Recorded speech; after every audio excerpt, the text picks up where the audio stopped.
look at lanes, when you look at like setting up a macro game and playing it just through and through, do you feel maybe SRG got the better end of it, 𝗣𝗢𝗢? It feels like maybe lane to lane in a way, because it's a very individual type of draft where they have to perform individually rather than us expecting them to go team fight head on. But we'll see if Pro Esports somewhat get to handle that now that we're heading into game number 1. Well, SRG have found a way to make it to grand finals every single time they have been at MSC EWC. Can they start their grand finals run again today, or will Pro Esports stand in their way? Let's send it over to our casters to find out. It's Gideon and 𝗏𝗏👡👥. Thank you so much. Our very first series of the day is already going to be a banger here with the Selangor Red Giants playing on blue side, facing off against Pro from Cambodia on the red side. Now, 𝗏𝗏👡👥, I'm looking at this and immediately I'm getting a little bit of those flashbacks. Innocent on Moskov again? I mean, at this point, we already know it's probably going to come. Moskov has been meta. He hasn't fallen off for a while. And Innocent, this is a dream pick for him. It's comfortable. It's comfy all around the map. But for me, my eyes are on the Harara being let through. This is a pick that has been banned out consistently. And here's the thing. The question is whether or not they're going to have Skypiercer, because the first invade is all looking way too good as they're looking for first blood. A lot of damage on to PP there. 𝗏𝗏𝗏𝗏's now running away, getting taken out by 𝗘𝗦𝗣𝗢𝗥𝗧𝗦. A nice trade. A beautiful trade at that, taking out the jungler of SRG. And that's perfect. That's exactly what they want. The trades need to be effective, and with jungler already taken out of the question, in trade for a support, I mean, Pro, they're punching above their weight. They're getting great trades so far, and I think 𝗏𝗏𝗏𝗏𝗏, at this point, we got to talk about strong side, weak side, because they initially played for early game strong side onto 𝗏𝗏𝗏𝗏 to deal with 𝗣𝗥, and it's only going to be until level 4. After that, I think they're going to head down to the bottom side. I mean, I think at that point, SRG with that quick invade, looking for play, kind of testing the waters, right? How good is Pro? Can we bully them? I think they learned quickly that 𝗘𝗦𝗢𝗏𝗏𝗏 is going to respond, and because of the movement on this lane, it's a bit harder to try to make those plays happen. And yes, 𝗏𝗏𝗏𝗏𝗏 has the iframes, he has the ability to escape, but we're already seeing the consequences that can be made if you overextend. I feel like he's already lost that momentum, right? As soon as you hit level 2 on Harara, that's probably your biggest power spike overall without the items. But now, we're seeing that a lot of that mid-motion, right? Clear up that mid as soon as possible and immediately start moving towards the other sides of the map. All right, so Pro Esports looking for an angle in. 𝗏𝗏𝗏𝗏𝗏's already started working on this turtle.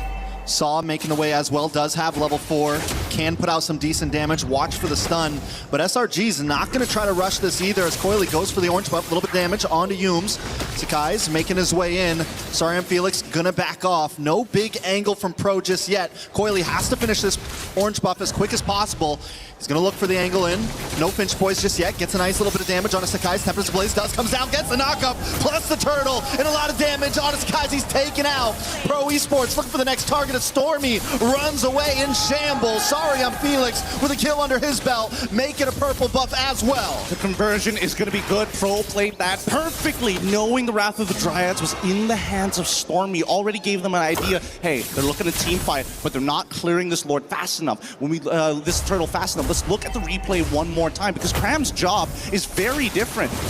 Right now, he can't zone out multiple people just yet. And the worst part about it, losing that 50-50 from the side of 𝗏𝗏𝗏𝗏𝗏s has already netted this team to be playing on the back foot for at least the next 4 minutes. Yeah, I'm almost surprised 𝗏𝗏𝗏𝗏𝗏𝗏s went into that knowing the Tempest Blaze was going to come, but a little bit of damage down here on the boss side. 𝗏𝗏𝗏𝗏𝗏𝗏 gonna try to get away, gets hit by the Terrify, and a beautiful SOD from Innocent to get to the backside, taking out 𝗏𝗏𝗏𝗏𝗏. Pro Esports forced to back off. A nice little bit of something, and back to Innocent. Hasn't been involved in any of these fights. Having a decent experience could be the saving grace unless he's taken out by 𝗘𝗦𝗢𝗏𝗏𝗏𝗏𝗏 here. A couple more shots. Tempest of Blades does come down, and the kill into 𝗘𝗦𝗢𝗏𝗏𝗏𝗏𝗏's pocket. Able to make sure he secures that 𝗏𝗏𝗏𝗏𝗏𝗏𝗏𝗏𝗏𝗏𝗏𝗏 Yeah, that's so unfortunate. 𝗡𝗏𝗏's already used all of his charges for the fist crack. Fist break, unfortunately, did not connect at the right time. But like 𝗏𝗏𝗏𝗏𝗏, you know, gotta make sure their hair is connected, and more importantly, if they can find something back. Nice damage. Stormy able to output, but just not enough. 𝗏𝗏𝗏𝗏𝗏𝗏 takes him out. 𝗏 gets the kill. Pro Esports have an answer for everything right now. They kind of have the answer for everything. And I think the worst part about it is the update the patch has made this 𝗣𝗥𝗢 a little better. Innocent now taking at least one gold crab here to make sure that he stays ahead. But this 1.3k lead that we see from Pro, I don't think it's leaving anytime soon. Let's quickly have a look at the level difference here. 𝗘𝗦𝗣𝗢𝗥𝗧 currently at level 7. Thank you for moving away, Lord Spawn. To level 8. So he's a level down on this. All right, Turtle, 𝗬𝗔 Blades comes down, 𝗘𝗦𝗣𝗢𝗥𝗧 able to take the Turtle with ease, and 𝗘𝗦𝗄𝗧 once again in a horrible spot, dashes into death. 𝗘𝗦𝗣 just trying to keep vision, just trying to help defend this mid lane, but Pro Esports doesn't care about it at all. This is starting to snowball out of control. 𝗘𝗦𝗄𝗧's made his best attempt to try to at least contest, but so far, 𝗘𝗦𝗣, he's been hitting these retributions perfectly on top of the advantage that he has. At this stage, as you can see, the PP is already invading the enemy side just to get early information to allow 𝗘𝗦𝗣 to make the smartest choices. Hey, there's a lot of people down by this orange buff. Let's quickly push out mid. He's looking for efficiency. I mean, right now, Pro Esports all around the map. A lot of damage onto 𝗬𝗎s here. Gonna dive under the tower. 𝗬𝗎s has no escape, tries to flicker, but it's not enough today. They're gonna be able to take this tower. SOD does connect. Whoa, Innocent does dash in. Was it a mistake? He just wants to clear it. But 𝗂𝗀's not gonna want to let him get away up at the top side, though. Saw falls. 𝗘𝗦𝗣𝗢𝗥𝗧 onto 𝗣𝗥𝗢𝗣𝗢𝗥. 𝗣𝗥𝗢𝗢𝗢 not gonna be able to get away. A nice double kill into the hands of SRG. Able to try to find something in the chaos. Holy cow, that was dangerous. So dangerous. The SOD on top of utilizing your battle spells to get into this fight. It connects, he takes it, but he already knew that the backup was coming into that back line. Stormy even opting to flicker early with the stolen Wrath of Dryads to guarantee this kill onto 𝗧. The trading isn't just instantaneous, it's 15 to 20 seconds ahead in the future. So SRG are still finding some moments, right? They're able to get some little trades. They're behind 2.5k gold, but it's definitely not the end of the world from them. We know that just with the game IQ, they can make something, shake something. Is it too late? I don't think a 2.5k gold lead is too late at all. We'll see at this first, not third tower, but I think first Lord is going to be the big moment where we know who's possibly got this in the bag. You know, before anything happens, Zipper, pull up the item list. Thank you very much, because I'm interested in where 𝗘𝗦𝗣𝗢𝗥𝗧 actually is at in this item list. He's 4-0-2 as of right now, and that's a phenomenal lead for any Ling player. And they're immediately on this turtle as SRG are trying to take that mid position. I think that's the right play this time. Give up the turtle. 𝗘𝗦𝗄𝗧's 2-0 on the first time, just keeps getting caught by the 𝗬𝗔 Blades. Look for plays elsewhere. Innocent on the bottom side getting a little bit of push. Maybe they translate it to a tower, but 𝗘𝗦𝗣's already there to help defend. Thanks, Zipper. That's already 2 items up for 𝗘𝗦𝗣. He's in a phenomenal position. Even if he gets put down to 1 HP, as long as he has Finch Poise, he can get out of there, go to 1 camp, get back up to full, and he's ready to fight once more. And that's so different in comparison to Hirara, which is so burst-oriented. Nice damage onto 𝗬𝗎𝗻𝗄𝗡𝗥. Even Pro, even with the advantage they have, they're still taking things slow. They're still playing this smart. A slow push on the bottom lane, gonna connect onto that tower. Top side pushing as well. Pro Esports, you would think they might have came in very chaotic, but honestly, even with the aggression they have in the micro, they're playing a decent macro on the map. Trying to make sure that they are efficient. They've developed their 1.6k lead, now over to a 3k lead. And you can see that Cram now, he's getting a lot more confident after that chastised pauldron. He knows he can't get 100-0 just yet. 𝗧 doesn't have his full 2 items, and most importantly, not enough burst with the amount of HP that he has, but I'm worried about 𝗘𝗦𝗣𝗢𝗢𝗢. He's getting close to that endless battle. Cram, though, is another problem on the side of SRG. He's still deathless. Yes, in the beginning, he wasn't able to shine that much, but right now, as this game moves forward, he'll become more of a nuisance. Only quick stuns on the side of Pro Esports, except for the Wrath of the Dryad, but even that won't be able to hold Cram down if he can continue to harass. But just look at the trades that they're doing, right? They know that we can't compete with the mobility of this Ling, so second best option, use Moskov to create these cross-map plays. That way, Ling is balanced out and you never have to keep worrying about, oh no, my long lane, I have to deal with it, if not I'm going to lose another structure. But looking at the items so far, more importantly, now that 𝗬𝗎𝗻𝗄𝗡𝗥𝗧 has his second, this Lord is going to be really difficult. If he engages in there while having those Queen's Wings, there's a pretty good chance that SRG might opt to flicker past him and go straight for that back line. I almost feel like SRG, the way they're going to win these fights is positioning, right? I don't think they want to just go head first. Look at the damage on a Stormy. A little bit of play in the mid side, but just kind of baiting out skills at this point. 𝗘𝗦𝗄𝗧 does get his retribution in as 𝗘𝗦𝗣𝗢𝗢 starts working on the Lord. 𝗘𝗦𝗄𝗧 wants to look for an angle. He just goes straight in once again. 𝗬𝗎𝗻𝗄𝗡𝗥𝗧 able to push him back.